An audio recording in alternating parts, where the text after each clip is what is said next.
Hello and welcome to the African Tech Roundup, episode 72 for the week ending Monday, August 29th, 2016. This is where we round up the week's most important tech, digital and innovation news from across the African continent.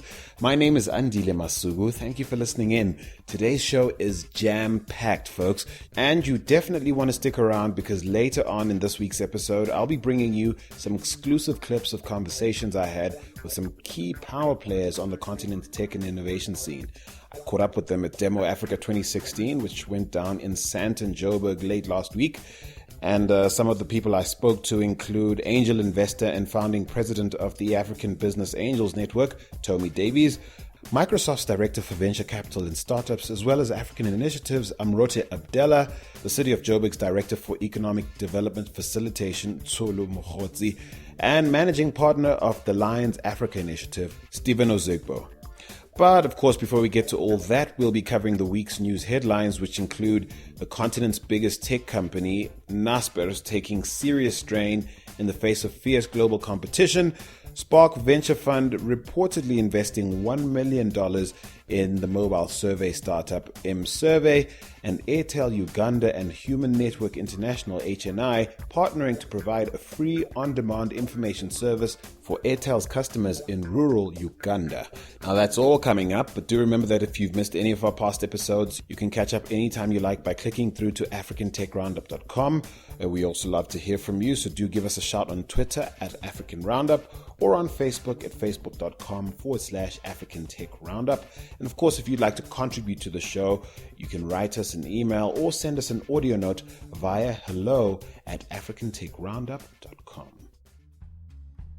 Now, this episode of the African Tech Roundup is brought to you by our Quick Chats podcast series, which features brief and some not so brief conversations with leading pros working the trenches of Africa's tech scene. Think startup founders, VC players, angel investors, and C-suite executives offering insights on what it's like to operate at the coalface of African innovation. Simply head to our SoundCloud account at soundcloud.com/African Tech Roundup and click on the Quick Chats playlist. Now it's time to get into this week's news. There's quite a bit of important tech news coming out of the East African region this week. We start with the news that Safaricom Limited has joined Silicon Valley's Cross Culture Ventures and the Virgin Group-backed Caribbean-focused Alpha Angels Network as investors in the mobile on-demand research startup mSurvey. While mSurvey has remained tight-lipped about the terms of the deal, the figure of $1 million is being circulated by regional news outlets and tech blogs, so we'll assume it's there or thereabouts. Now, mSurvey plans to use the Spark Venture Fund investment to add value to merchants who currently use Safaricom's Lipa na M-Pesa service, a solution which allows consumers to pay for goods and services easily through their phones using M-Pesa. Now, Safaricom CEO Bob Collymore has said that they hope to leverage mSurvey's technology to better interact and engage with the mobile network's 25 million odd customers through one-to-one conversations. It's a win-win if you ask me. And meanwhile, Safaricom and Croft Silicon's newly renamed ride-hailing service, Little, also announced this past week that Kenyans can now hail a little cab via USSD. Apparently, customers can now request a ride by simply dialing *826# from their mobile phone, and that makes Little Cab the first cab-hailing service in Kenya which can be accessed by feature phone users. Now, the aim of this innovation is obviously to provide affordable and convenient cab services to as many Kenyans as possible, a form of inclusion, I guess. That buzzword certainly fits in this case. But Little is also promoting the fact that they take 15% of their drivers' earnings compared to other players in the market who apparently take between 18 and 25%. Now, perhaps that'll help, woo cab drivers to sign up with them. Of course, more important than the attractive commission structure they're offering their drivers, as far as I'm concerned, is the need for Little to onboard the masses as users of their service in order to make it worthwhile for drivers to go with them in the first place. So to that end, they've promised to reward Kenyan riders with airtime worth their ride up to a maximum of 500 shillings upon completion of their first and fifth rides. So listen, if you haven't tried them already, please do and tell us what you think on Twitter. Give us a shout at African Roundup. Then it's good news for Kenyan drone heads who might finally get to legally fly their toys now that The Kenyan government has announced that it plans to relax restrictions on drone use. Of course, these restrictions were put in place and in fact tightened amid security concerns in January 2015. Now, come September 2016, anyone who wants to fly a drone will need to secure permission from both the Ministry of Defense and the Kenya Civil Aviation Authority, the KCAA, which is still a mission if you ask me. So then when a drone operator registered with the KCAA, they will then receive a certificate which allows them to operate. Now, the idea is for the authority to establish a registration and identification system where drones will be categorized based on their use and weight. The new rules also state that drones cannot be flown above 400 feet or at night, and that owners have to be over 18 years of age, as well as need to secure third-party insurance for their devices. Now, the KCAA has reportedly already received over 1,000 applications for drone licenses, and applicants range from filmmakers and photographers to relief services and other commercial operators. There's no doubt about it, folks. It's a ton of hoops to jump through for the recreational drone enthusiast, but at least the regulations do sound fairly reasonable and in the public interest. So let's see how it works out. To Uganda now, where Airtel Uganda and Human Network International, HNI, have partnered to launch a service to provide free on-demand information to rural Ugandan fishing and farming communities. The service, which has been called 161, will provide free public service information on farming, financial literacy, family planning, and other useful public information. You know, stuff like information on how to prepare for the growing season and how to adapt to climate change. Now, it said the service will be made available in English as well as 5 local languages, namely Ateso, Luganda, Lugbara, Luo, and Runyakitara. It will be made available via a simple call-in system that can be accessed through smartphones and feature phones. Don't you just love how everyone's racing to be the most useful big tech firm? I mean, everyone seems to be trying to bust their own free basics move.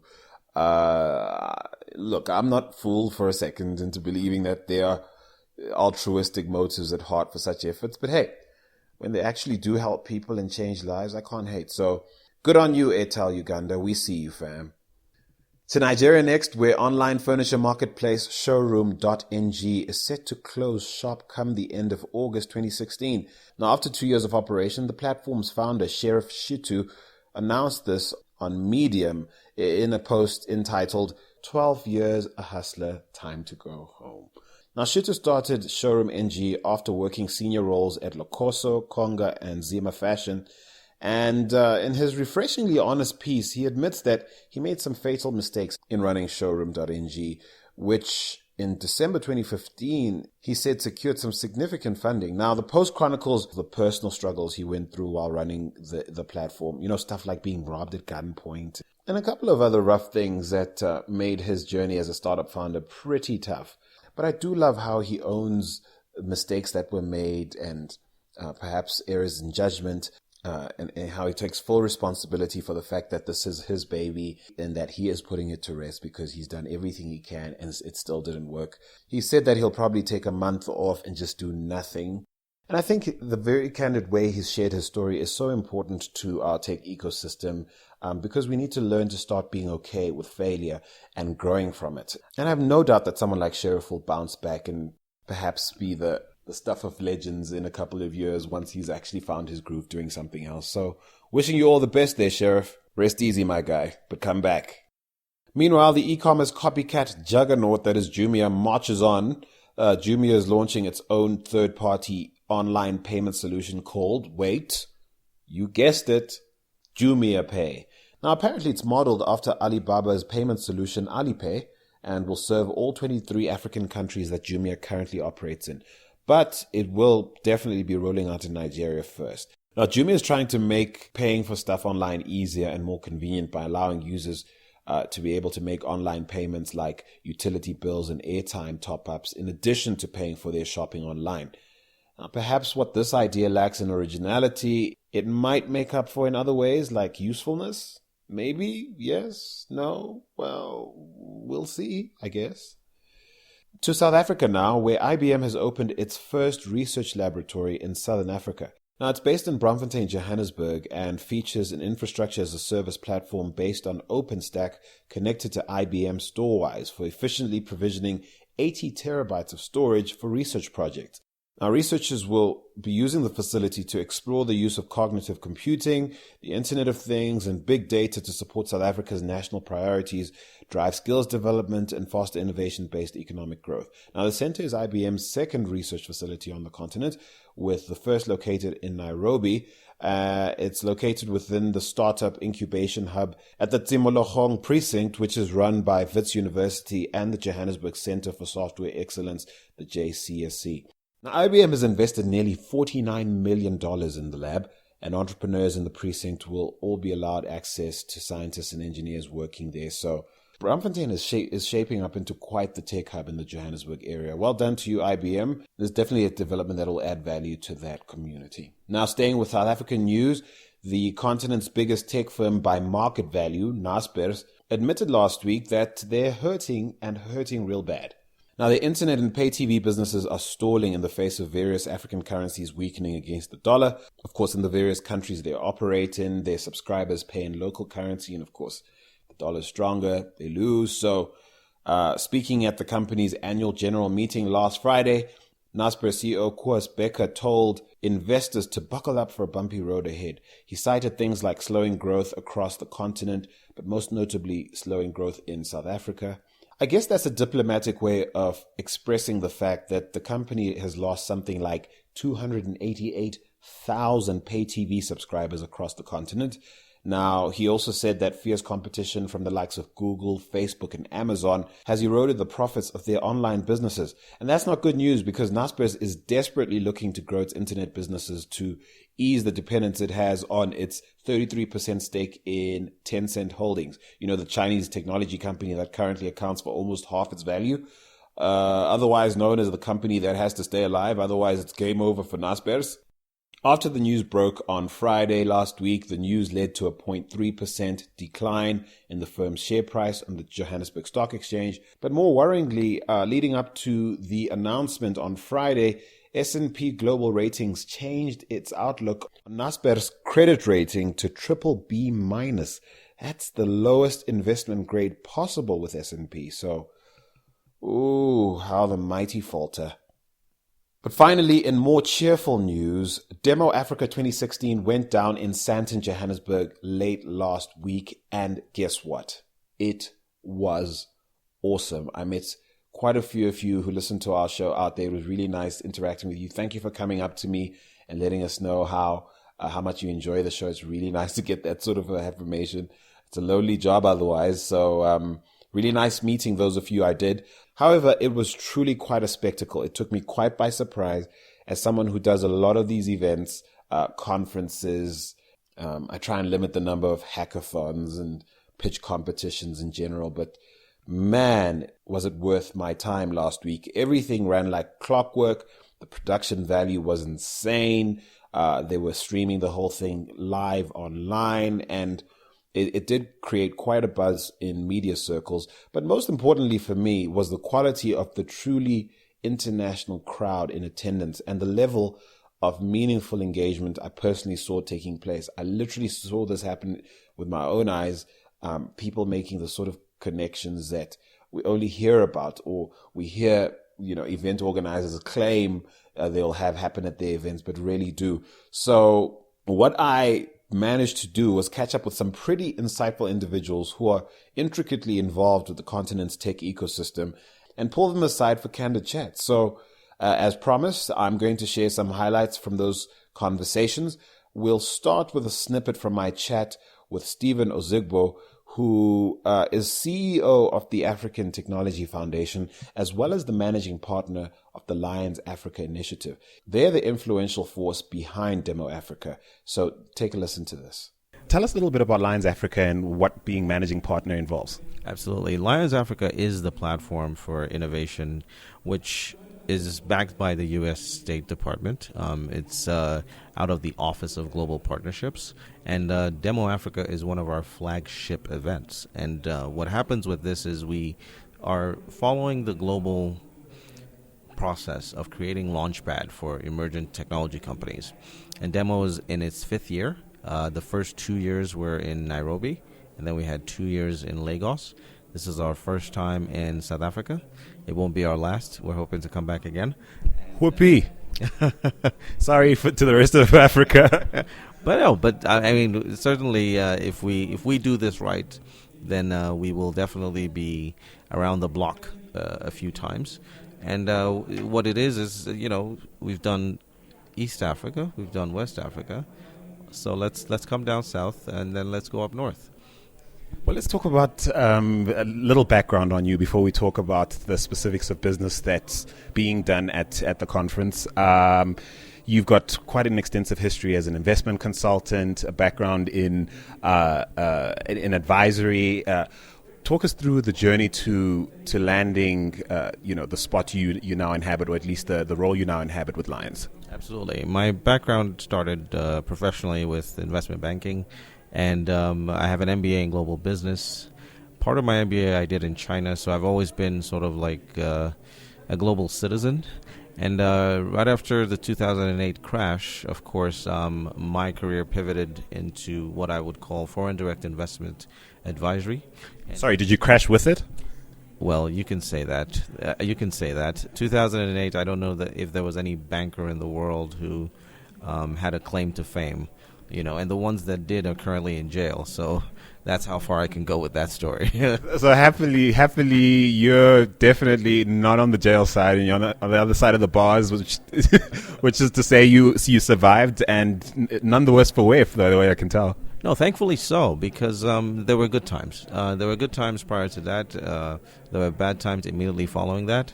And the pivot allowed for that to happen because once you're comfortable with certain aspects of global financial transactions, moving over to Europe and starting to advise governments in the EU about innovation and investment came easier for me. And for 5 years, I was the FDI manager for the government of Catalonia in Spain. And within that period, investment management and advisory for all of the startups out of Barcelona, Catalonia, that we brought out. And that particular process really gave me the impetus to build a portfolio of companies of my own. So I became an angel investor in looking at certain parts of that ecosystem.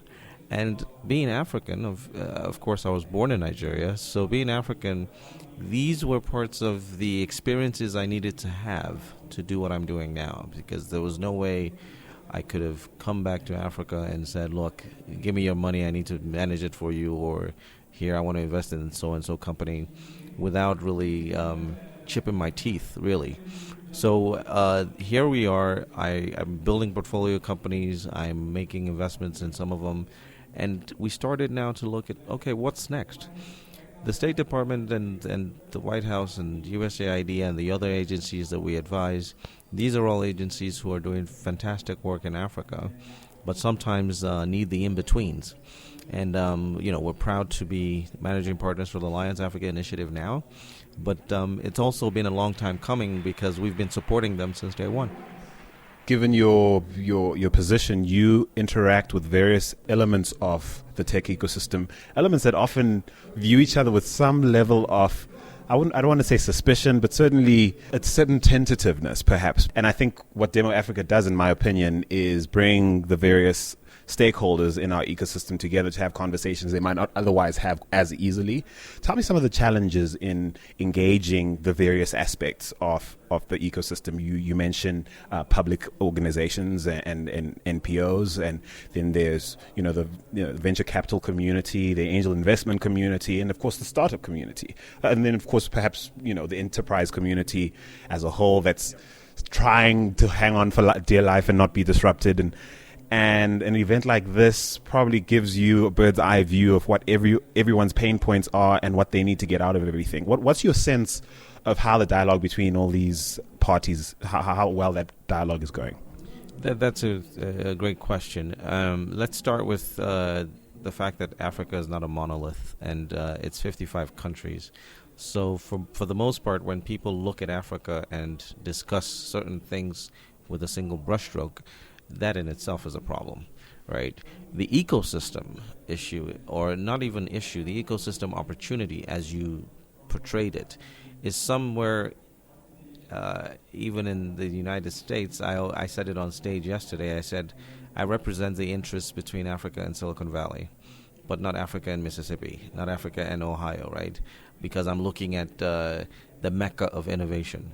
But Silicon Valley is not even a state. It's part of California. California as a state gives us Hollywood. It gives us Silicon Valley. It also gives us agriculture.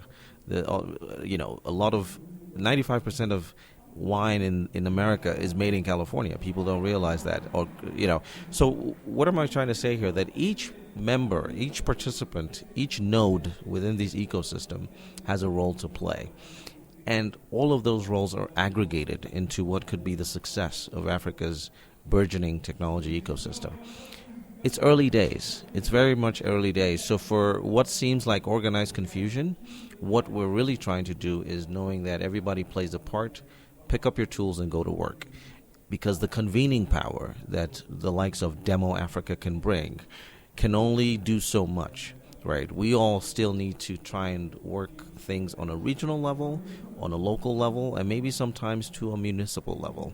A few years ago, I was here in South Africa, but down in Cape Town, and I was, at Stellenbosch University, looking at what they were doing with entrepreneurs and technology on their campus. Wonderful work, and that's separated from everything else going on with the GSB at the University of Cape Town and everything else that's going on even with Silicon Cape and the likes. But the ecosystem needs a combination of all three or four of them, right? So we still have to make sure that the support environments, the enabling environments for all stakeholders within the ecosystem is right. And again, apologies to anyone who looks at it like organized confusion. Let's just call it a work in progress. Now, it was quite encouraging to see the way that Demo Africa created a platform to engage local municipal government in a way that, as a resident of Joburg, I haven't seen done before, to be honest. They highlighted the critical role that cities, government, and public agencies have to play in fueling innovation. Take a listen to this. My name is Tsolo Mokhotsi. I'm the Director for Economic Development Facilitation at the City of Johannesburg. Congratulations on your involvement in hosting Demo Africa 2016. This has been an incredible initiative. Yes, it is. We're very excited. We're very happy that Demo Africa have had the confidence to give us this event to organize this year. So, just last week, in fact, this is part of an ongoing initiative you guys have called Fagukes, right? That's right. So we have a digital festival that happens every year that is anchored outside of Braamfontein, which is Johannesburg Digital Entrepreneurship Hub. And it's a celebration that continues up into September. And this is a time where the entrepreneurship ecosystem across South Africa is focused on Johannesburg, and everybody's up here in Joburg. So it's been a very, very exciting week. So this basically is the highlight of that initiative, I'd say. Absolutely. This is definitely the highlight. It's very exciting to be here. There's so much excitement about Demo because we don't have many events like this that are pan-African. So there are many events happening in Africa, but there aren't many pan-African events where there's participation and involvement from across the continent. And Demo Africa is definitely the most preeminent of those events. And let's talk about this quote-unquote space race that cities across the world and indeed on the continent are in to become the most connected cities. I know certainly in South Africa, you guys in Tshwane have Cape Town, Tshwane, and Johannesburg are in this tussle to deliver on this mandate, to deliver the most connected city on the continent. How far along are we in terms of that, and how far ahead do you think you are of Tshwane and Cape Town? Well, we can confirm that, first of all, we're the first out of the block, so the rest are followers. And secondly, we have the largest network, and we have the fastest one. Right?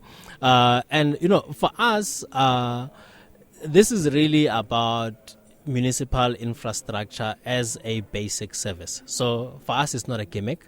The city is in the process of creating a municipal entity that is providing telecoms and broadband as a municipal service. So we're in this for the long run. It may seem like it's a space race now, but maybe other people are going to run out of steam. But for us, we're here for the long haul. And, just like every resident deserves to be connected to the grid in terms of electricity and water, we think it applies to bandwidth as well. So I live in a northern suburb neighborhood in Johannesburg, one of the green leafy suburbs, older suburbs of Johannesburg. Lovely area. They've been digging up the whole area, fiber being placed. It seems private entities are jumping on the bandwagon in a big way in upgrading the broadband infrastructure in the city. I'm just curious to know where they fit in your plan. What is the interaction between the private interests in the space and the public interests? Well, obviously, we're rolling out a very high capacity network. So we offer it wholesale to the industry, and we do have quite a few customers that are including the big network service providers, the household ones. They're our customers. So the Vumas, the C Fibers, or those chaps. And the MTNs. As big as even the mobile telcos who are now dabbling in the space. Correct, yeah. So, but we're also quite interested in last mile, because you have to understand that, you're definitely in the target market for Vumatel, but not everybody who's a resident of Johannesburg would fit into the profile of that market. So you'll see that they are, for example, in the suburbs, middle-class suburbs of Johannesburg, but they're not in the townships. Right? But everybody deserves to be serviced. So there's a certain level of service, a basic minimum service that we think everybody deserves, and where the private sector is not looking at filling that gap, and there's a gap in the market, then obviously we have to go last mile and make sure that everybody gets access. So we have a program of free Wi-Fi hotspots that we've rolled out. There's now more than 1,000 in Johannesburg, and we're going to continue until the entire city is covered. And so typically what sort of access are you allowing? Is it zero rated? Is it capped to a certain amount per individual? How does the average Joburg citizen go about accessing this service? It's currently capped at 200 megabytes a day. Which is quite a good plan. That's about 6 gig a month, which is more than what you'll get in most of these plans that you pay for. So it's a good plan, but obviously, we are creating a new municipal entity, and so we're quite interested in reviewing that business model and seeing what works over the long term. Now, as far as big tech companies go, precious few are bigger than Microsoft. I caught up with Amrote Abdella, who is Microsoft's Director for Venture Capital and Startups, as well as Africa Initiatives. And I asked her if Microsoft's presence at Demo Africa 2016 meant that we should expect the company to keep up these levels of engagement and become more and more open to dialogue and collaboration. Take a listen to what she had to say.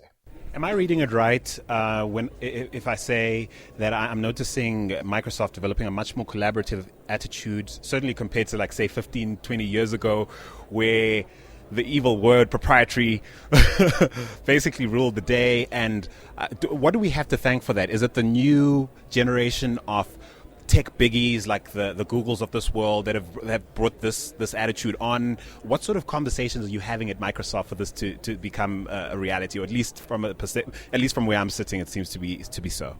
Look, I think what's shifted and changed, and especially and I'll focus on the Africa market, is that there are more and more players. So what is important for us is, as we're driving and investing on the long-term competitiveness of Africa, is how do we also make sure that we drive value for our customers? And that's really at the bottom of some of the changes and the shifts that you're seeing.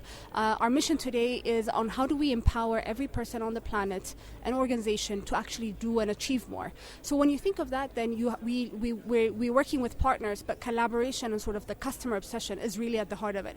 And how do we deliver the best value for our customers in the way we're driving our business, but also in the offerings that we have and the options and opportunities that we also create for future customers as well. I recently spoke to a higher up at Ford. They're part of, in their industry, a space race towards autonomous vehicles. They're playing alongside unlikely disruptive entities like Google, perhaps Uber even, and they're very focused. Different focus areas that traditional businesses, say originally in tech, are now thinking about moving over into some other industry. What is the next big thing as far as Microsoft is concerned from a disruptive point of view? Perhaps an area that you might not have traditionally been considered your core, that you guys have a huge eye on. Perhaps a few years ago it might have been entering the mobile market. What is that for Microsoft today? Look, I think there are a number of areas. So the disruption absolutely is happening across the board, across different sectors. So from Airbnb to Uber, who are completely disrupting our existing traditional industries, we are also keen and aware that disruption can actually be to the benefit of how we drive our own sort of investments and areas of research and development. So today I'll tell you, everyone is talking about IoT, right? Sort of how is that disrupting our lives, our businesses? How do we tap into it to sort of drive productivity, but also enhance our own offering and sort of drive the evolution of our business models? But to that, I think I would actually argue between artificial intelligence and blockchain. I think that's where some of the big sort of areas of opportunities also lie. So how do we double down our investments there? How do we understand what that means in terms of the next place that we'll go to? So is there some secret lab in Kigali or Nairobi, Harare or Johannesburg somewhere where you guys have the best minds working away trying to be at the forefront of some of the things you mentioned? I think, look, there's definitely research and investment that Microsoft does, especially at the corp level. We don't have any secret labs on the continent, to be clear. But definitely, I think sort of as we're seeing the different shifts and the synergies of things that are emerging, and even working with some of our partners in the tech space, those are definitely areas where we know sort of where the next disruption will definitely land, and how do we prepare not only ourselves, but also the next wave of business models and industries to emerge and sustain as well. Has Microsoft been affected by this trend towards diverting spend in research and development to, mergers and acquisitions? Well, not so much mergers in your case, really more acquisitions of little minnows who might add some value to the behemoth that is Microsoft. But what is your attitude towards that as far as, the global tech scene is concerned, do you think?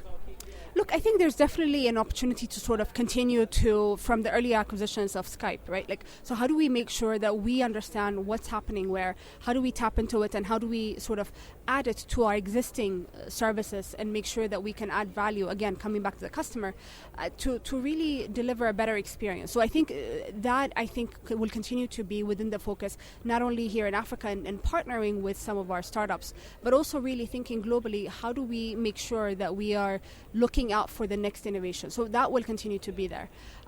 Within the Africa context, absolutely. Look, it's less from the acquisition perspective, but really thinking on how do we develop and support startups. So from technical support to go-to-business support and go-to-market strategy support, but more importantly on the funding side, how do we make sure and continue to provide grants that allows startups to go to the next phase, right? So from bootstrapping to being able to now tap into additional and bigger funds. So absolutely, we'll definitely continue to keep an eye out for what's next, and I think Demo is a perfect platform to continue to sort of explore, but continue to provide our pipeline and channels and our resources and engines, from our skills to the technical experts, so that we can really help them get to the next stage. So now Farouk Javani is a business consultant turned angel investor who's recently made a couple of pre-seed investments in 2 East African startups. Now I caught up with him to find out what he made of the vibe at Demo Africa, and also just give me a sense of why he's bullish on African early stage startups in general. Take a listen. I ran into you at the South African Business Angels Network launch. This is your first time in town, right? No, I've been in Joburg in my past career where I used to work here and in Cape Town. But this is my first time in town as an investor in startups. Yeah, well, let's talk a little bit about that, and we'll weave in your past history and what would motivate you to take the plunge and choose Africa as the place to dip your feet, so to speak. So what do you make of Demo Africa 2016? We've had conversations about this off mic. So to date, I haven't been involved in the, let's say, ecosystem in Africa as much as I probably should be. This is probably my first large event within the startup entrepreneurship ecosystem in Africa, and I have to say I'm impressed. It's definitely going in the right direction.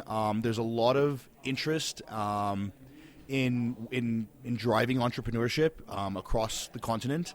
I think everyone understands that it will drive a tremendous amount of value, and I'm impressed that it's going in the right direction. And so that's saying a lot given your background. You've got a consulting background. You spent a lot of time in Silicon Valley. You actually just fresh from a stint at Stanford.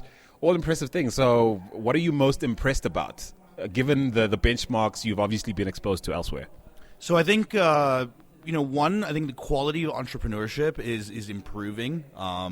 I've been meeting with entrepreneurs over the last 3 years while I've been in East Africa, and I'd say I can see it improving. Yeah. And I can also see that there is a lot of more interest from angels and investors locally, not just internationally, in investing in African entrepreneurs and growing the space. And it's not token, right? No, I think they're looking at it from a business perspective. So it's not like, let's invest in this because it's charity or it's social impact only, but they're looking at it from these are good businesses, there's viable, profits that will come out of these investments, and that's why we're going to do it. So there are a lot of you, consulting types that leave the business, and then sort of turn commentators on the tech ecosystem. Not many are like you, serious about becoming angel investors. In fact, you've put your money where your mouth is. You've invested it in dundo.com as well as cyber.co.ke. What has been your experience in terms of transitioning from essentially consulting around helping other people manage their resources to managing your own? So I don't think my transition into investing was, let's say, perhaps as structured as it needed to be. I kind of made investments and said, all right, did I make the right investments? Did I do them in the right manner? I feel confident in the ones that I've made today. I think they're good investments. I think there's a lot of potential. But that transition has kind of been a desire to help build companies and have a vested stake in it. Yeah. When you're a consultant, you fix everyone else's business and then you leave and then it wasn't yours. And typically people hate you after you're gone.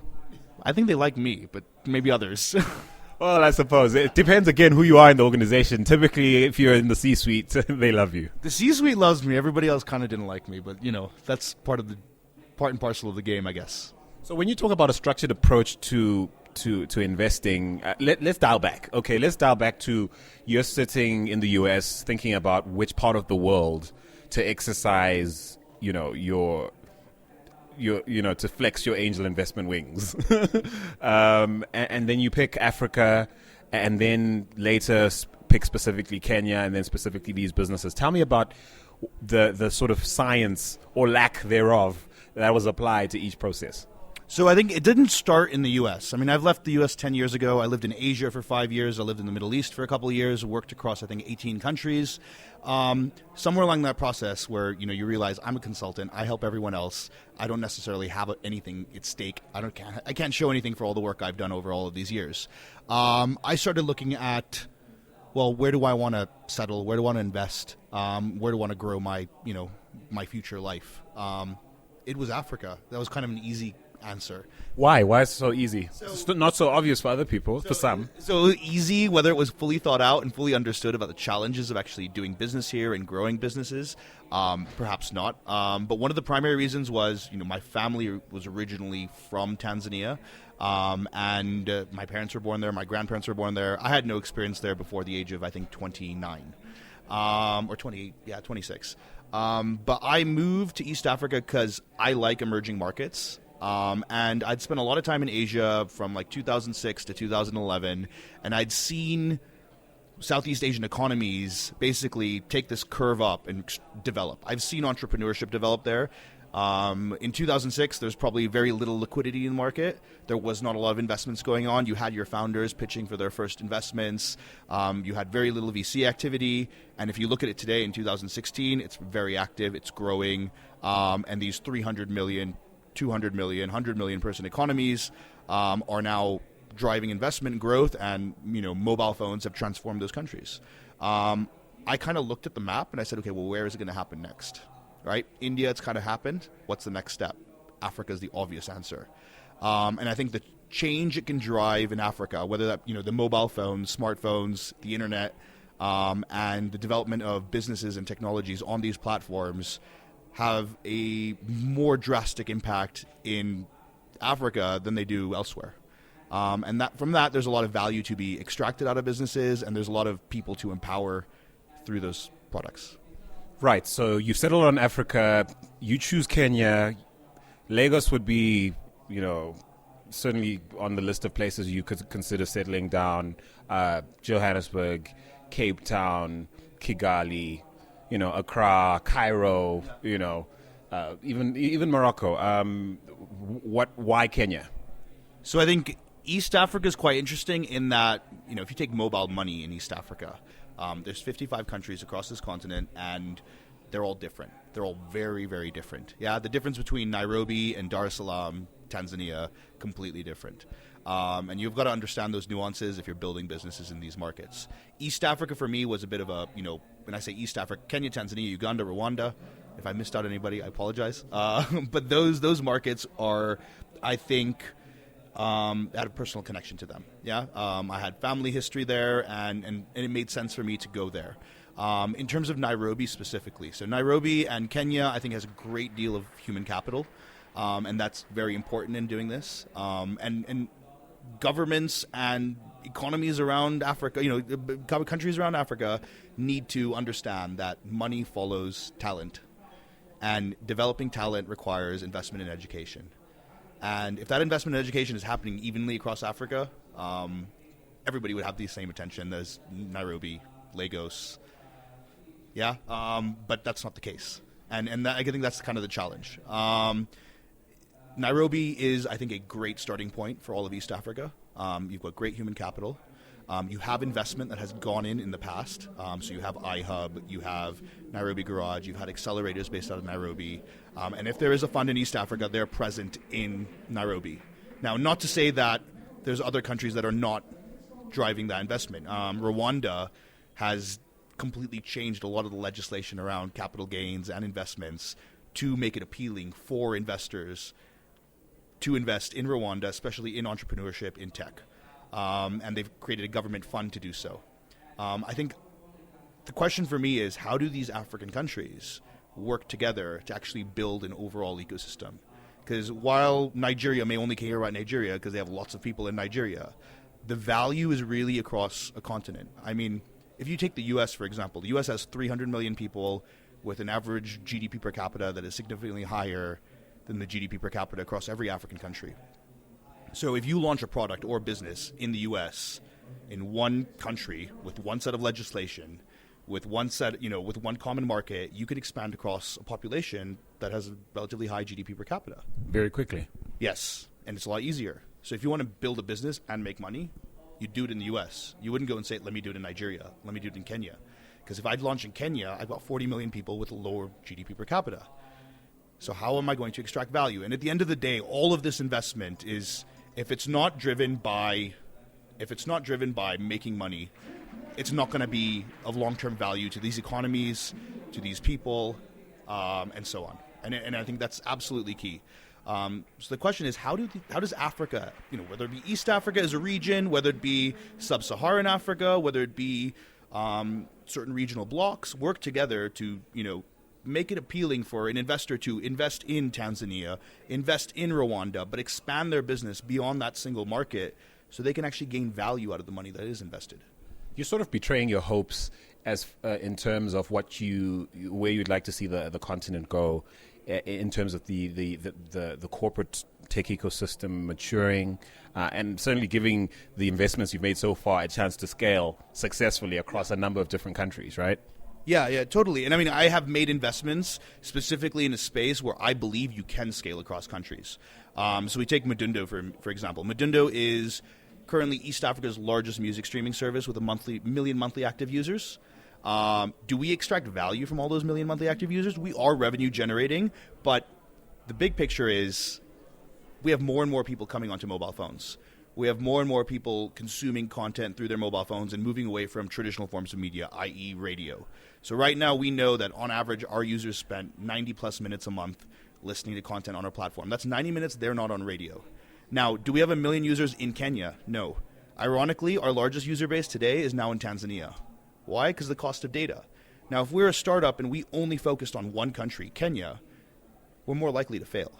But if we look at our business and our product and say we're going to invest, if I look at it as an investor and the company looks at it as we've got to be a regional product or a Pan-African product, you're giving yourself a greater chance of success. Yeah, and I think that's my investment methodology: is whatever I invest in, whether it be fintech, which is cyber, or whether it be Madundo, which is media, it's got to play across a region, multiple countries, if not part of the continent or all of the continent. Because that's where you'll be able to extract, let's say, those returns that are required to make investment appealing, right? If you tell me your addressable market is 1 million people in Nairobi and it's going to grow by 6% per annum or 10% per annum for the next 20 years, that's not sexy. If you tell me that there's 1 billion people across a continent and they're moving to mobile phones and their population is 60% under the age of 18, and I'm not quite sure I'm telling the right demographics, there's a lot of numbers that float around, but let's agree, right? The African population is young. The African population is moving on to mobile phones, and this is transforming them. They're getting connectivity. Of course, there's lots of challenges in terms of like roads and power and all of the basic infrastructure, but this phone, mobile phones are changing everything. And if you understand that, the value is in playing across a larger part of the African population rather than saying a border restricts my business. And finally, Harry Tommy Davies is widely considered the godfather of the African angel investment scene. He is the founding president of the African Business Angels Network, as well as a very generous and very wise man. Now, here he is sharing a mental framework for those of us keen on creating value through business. You would do well to listen. So, Tommy Davis, please give us a framework for how to approach business. I call it, for every vision that creates value, there must be a poem. As in art? No, not if you can keep your head when those around you are losing theirs and blaming it on you. No, not that kind of poem. It's actually an acronym. And it's a good way to think about the business. The first thing about a business, and there are two parts to the business.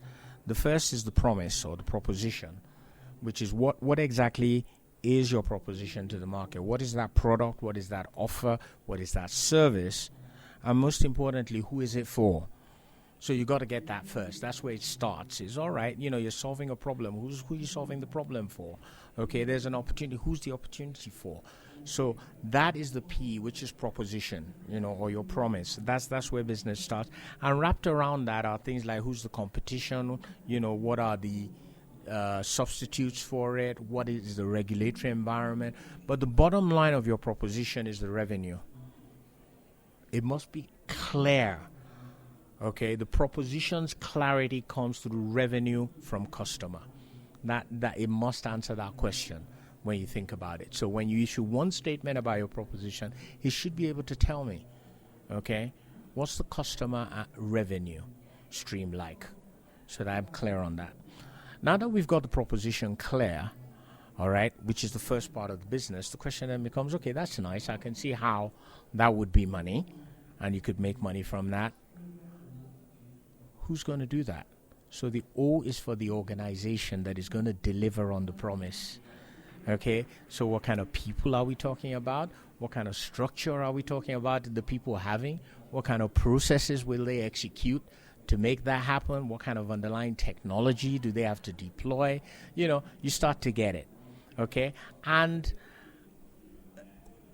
through that, you start to understand what it's going to take to create the value of the proposition. All right? So once you've got those two fundamental building blocks of your business, then you start to measure them. The first measure is money, which is the economics, the E of it. How does the economics of the proposition match the economics of the organization? In short, the cost that the organization is going to have, does that match the revenue that the proposition is going to generate? That's the economics of it all. So once you understand that, and you can get a return on investment or return on capital employed, etc. We can get into technical details, but you understand what I mean by economics of it. Then you get to the final thing is, okay, where have you come from? Where are you now and where are you going? So what are the milestones in the journey of that value creation? I suppose that's where the project management mindset that you talked about comes in. Exactly, and that's the project management. So those are the milestones. So POEM, poem. And if you can articulate that in your mind, you can do an elevator pitch, you can do a business plan, and you can even run a multi-billion-dollar business using that framework. Thank you so much for speaking to me and to speaking to all the people who listen to this podcast. Really, thank you so much. Enjoy your flight back to... Follow me on Tommy D. Oh, that's awesome. That's awesome. You're also quite socially active. Where else can people find you? On Tommy, that's Tommy D with a double E. TOMIDEE. Twitter, Instagram, Snapchat, Facebook, you name it. I'm on it. If I'm not on it, let me know. I'll get on it. He's not taking the future lying down, this man. Nah. Look, I'm going to live on and on and on and on in cyberspace, as we called it when we began the internet. That's fantastic. Thank you so much. Thank you. My pleasure. And you can probably tell that was the tail end of a very long, insight-filled chat that I had with the great Toby Davies. The full conversation I had with him will drop next week. I'll be sure to give you all the details when it does. And be sure to check out the Quick Chats playlist during the course of this week, because we'll be sharing the full conversations I had with Stephen Ozigbo of Lions Africa, Tsulu Mukhotsi of the city of Joburg, Amrote Abdella of Microsoft, and Farouk Javani. A big thank you to all of them for speaking to me. And then be sure to tune in again next week, because I'll be sharing more exclusive interviews from Demo Africa 2016 on the show. Otherwise, once again, this episode of the African Tech Roundup is brought to you by our Quick Chats podcast series, which features brief and some not so brief conversations with leading pros working the trenches of Africa's tech and innovation scene. That's where we'll be sharing the chats I had with Stephen, Tsulu, Amrote, and Farouk all through this week. So be sure to head to our SoundCloud account at soundcloud.com/African Tech Roundup and click on the Quick Chats playlist when you get there. And that's the week's show, folks. Catch the show again next week, Monday, on AfricanTechRoundup.com at 9 a.m. Central African Time. Until then, I'm Andile Masuku. Take it easy, Africa.